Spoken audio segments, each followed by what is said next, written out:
अस्सलाम वालेकुम स्टूडेंट्स। आज हम unit 3 seed structure and germination के बारे में पढ़ेंगे, यानी बीज की बनावट और उगना। इस यूनिट में हम फ्रेंच बीन्स की बनावट और स्ट्रक्चर के बारे में पढ़ेंगे और फ्रेंच बीन और मेज सीड को कंपेयर भी करेंगे। फिर हम क्या करेंगे, list the functions of cotyledons, यानी कॉटिलेडन्स के फंक्शन की हम लिस्ट बनाएंगे, बीज के हिस्सों के फंक्शन की लिस्ट। फिर हम identify the condition necessary for germination, germination की जो नेसेसरी कंडीशंस हैं यानी बीज के उगने की बुनियादी ज़रूरियात के बारे में पढ़ेंगे। Predict what would happen to seed if conditions necessary for germination are not fulfilled. कहते हैं कि अगर हम बीज के उगने की जो ज़रूरी चीज़ें हैं उनका हम ध्यान नहीं रखेंगे, उनका ख्याल नहीं रखेंगे, तो बीज के उगने पर क्या असर होगा। यानी अगर एक बीज के उगने के लिए बुनियादी ज़रूरियात का ख्याल ना रखा जाए तो बीज के उगने पर क्या असर होगा। यहाँ इसका इंट्रोडक्शन है। Plants are living organisms which grow both in water and on land. Most of the plants start their life from a seed. The seed grows into a new plant. This plant produces roots, stems, leaves, and then flowers. Flowers again produce seeds, and this cycle repeats itself. पौधे जानदार अजसाम हैं जो ज़मीन और पानी दोनों में उगते हैं। बहुत सारे पौधे बीज से उगते हैं, यानी बीज एक नए पौधे में तब्दील होते हैं और ये पौधे जड़, तना, पत्ते और फूल पर मुश्तमिल होते हैं। फूलों से दोबारा बीज बनते हैं और ये बीज मज़ीद पौधे तैयार करने में मदद देते हैं। यहाँ पर आपकी एक्टिविटी है। आप इस एक्टिविटी में देखेंगे कि आपने कुछ सीड्स लेने हैं, उनको आपने 12 घंटों के लिए पानी में भिगो देना है। यानी आप एक शाम को सीड्स को पानी में भिगो दें, आधे गिलास पानी में भिगो दें और फिर सुबह उठ कर देखें कि उन सीड्स की क्या कंडीशन है। यानी उनमें से कुछ सीड्स ऐसे होंगे जो 2 हिस्सों में डिवाइड हो सकेंगे और कुछ ऐसे होंगे जो 2 हिस्सों में डिवाइड नहीं होंगे। तो आपने इस चीज़ को ऑब्ज़र्व करना है। ये आपने एक्टिविटी ज़रूर करनी है क्योंकि हमारा जो आगे रीडिंग है वो इसी एक्टिविटी से रिलेटेड है। आपने ये एक्टिविटी की होगी तो आपको इसको समझने में आसानी होगी।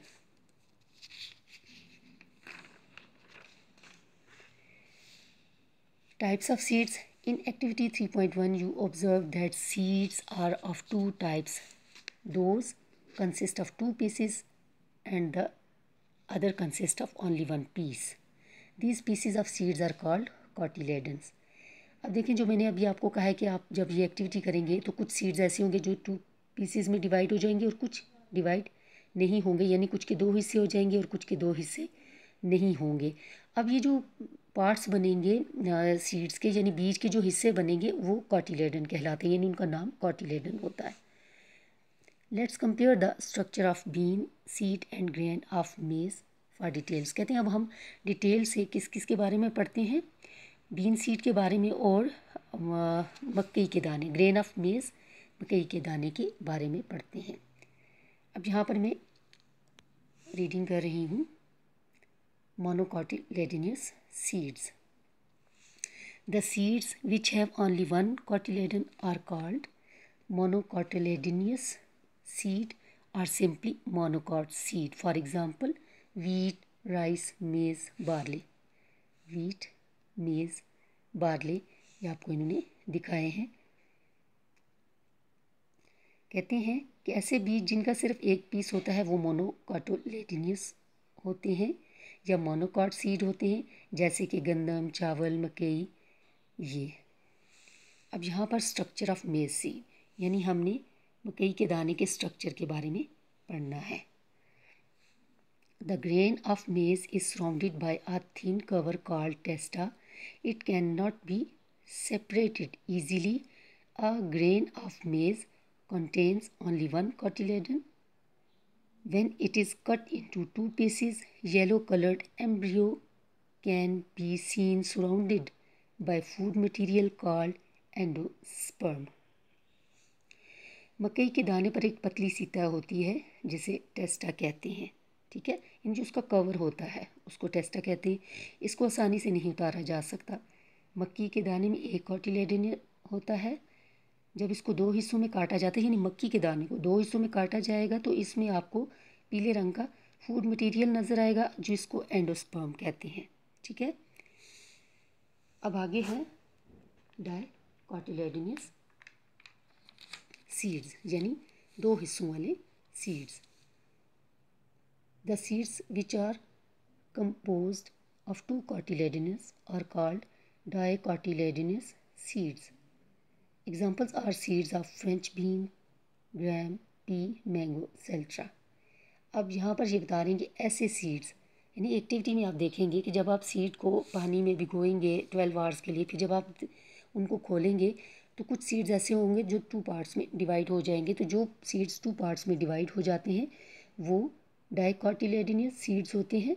ठीक है, उसमें इन्होंने मैंगो भी दिखाए हैं और फ्रेंच बीन्स भी। अब हम स्ट्रक्चर ऑफ बीन सीड के बारे में पढ़ रहे हैं, जैसे हमने मेज सीड का स्ट्रक्चर पढ़ा है उसी तरह। द टेस्टा और seed coat is thin and brown coloured which can be easily removed. This seed has 2 cotyledons. Between the cotyledons, a small structure is present called embryo. This embryo is the baby plant which starts growing after the seed is sown. अब देखिए ये है been seed. ठीक है, लोबिया जो हम दाल खाते भी हैं, ये उसका है बीज लिया हुआ इन्होंने। अब देखिए सीड कोट, जिसको क्या कहते हैं, ये जो ब्राउन कलर की बाहर की जो इसकी लेयर है, इसको टेस्टा भी कहते हैं और सीड कोट भी। अब देखें इसके बीज में ये बीज जब इसको 2 पार्ट्स में आप डिवाइड करेंगे तो ये जो अंदर वाला हिस्से हैं, ये देखें ये दो पार्ट्स में जब ये डिवाइड हो जाता है तो ये इसके कॉटिलेडन्स हुए। ठीक है, इनके बीच में ये जो मटेरियल है ये एम्ब्रियो हुआ। This embryo is the baby plant. दरअसल ये जो एम्ब्रियो, ये बीज का जो पार्ट है ना, इसी में से ये बेबी प्लांट निकलता है।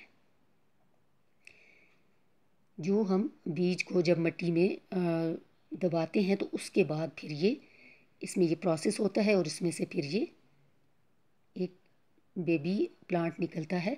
ये इसका जर्मिनेशन का सिस्टम स्टार्ट हो जाता है, यानी मज़ीद नया पौधा बनने का जो अमल है वो शुरू हो जाता है। ये आपकी आज के लिए रीडिंग है, आप इसको ख़ुद भी रीडिंग कर लीजिएगा और समझने की भी ज़रूर कोशिश कीजिएगा, और बहुत ज़रूरी है कि आप वो एक्टिविटी भी कर लें।